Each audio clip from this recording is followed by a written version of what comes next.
మరొక breaking news చూస్తున్నాం. రాబోయే ఎన్నికల్లో బీఆర్ఎస్ సిపిఎం సిపిఐల పొత్తు ఖాయమని సిపిఎం రాష్ట్ర కార్యదర్శి తమ్మినేని వీరభద్రం అన్నారు. పొత్తులో భాగంగా సిపిఎం సిపిఐకి కొన్ని సీట్లు కేటాయిస్తామని సీఎం చెప్పారని, ఏ సీట్లో ఇప్పుడు ప్రకటిస్తే కొన్ని చిక్కులు వస్తాయని ప్రకటించడం లేదన్నారు.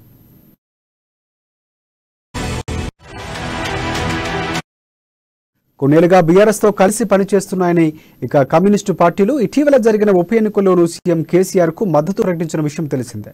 బీజేపీ పార్టీకి కేంద్రంలోని మోదీ ప్రభుత్వానికి వ్యతిరేకంగా బీఆర్ఎస్ పార్టీ పోరాడుతుందని, అందుకే బీఆర్ఎస్ పార్టీకి మద్దతు ఇస్తున్నట్లు చెబుతున్నారు. సిపిఎం సిపిఐ ఈ క్రమంలోనే సిపిఎం రాష్ట్ర కార్యదర్శి తమ్మినేని వీరభద్రం చేసిన కామెంట్స్ ఇప్పుడు ఆసక్తికరంగా మారాయి.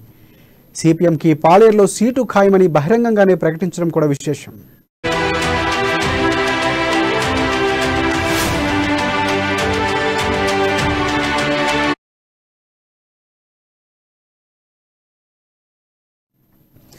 రాబోయే ఎన్నికల్లో బీఆర్ఎస్ సిపిఐ సిపిఎంల పొత్తు ఖాయమని సిపిఎం రాష్ట్ర కార్యదర్శి తమ్మినేని వీరభద్రం అన్నారు.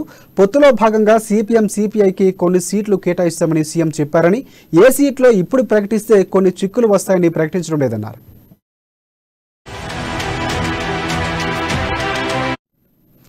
కొన్నేళ్లుగా బీఆర్ఎస్తో కలిసి పనిచేస్తున్నామని కమ్యూనిస్టు పార్టీలు ఇక ఇటీవల జరిగిన ఉప ఎన్నికల్లోనూ సీఎం కేసీఆర్కు మద్దతు ప్రకటించిన విషయం తెలిసిందే. బీజేపీ పార్టీకి కేంద్రంలోని మోదీ ప్రభుత్వానికి వ్యతిరేకంగా బీఆర్ఎస్ పార్టీ పోరాడుతుందని, అందుకే బీఆర్ఎస్ పార్టీకి మద్దతు ఇస్తున్నట్లు చెబుతున్నాయి. సిపిఎం సిపిఐ ఈ క్రమంలోనే సిపిఎం రాష్ట్ర కార్యదర్శి తమ్మినేని వీరభద్రం చేసిన కామెంట్స్ ఇప్పుడు ఆసక్తికరంగా మారాయి. సిపిఎంకి పాలేరులో సీటు ఖాయమని బహిరంగంగానే ప్రకటించడం విశేషం.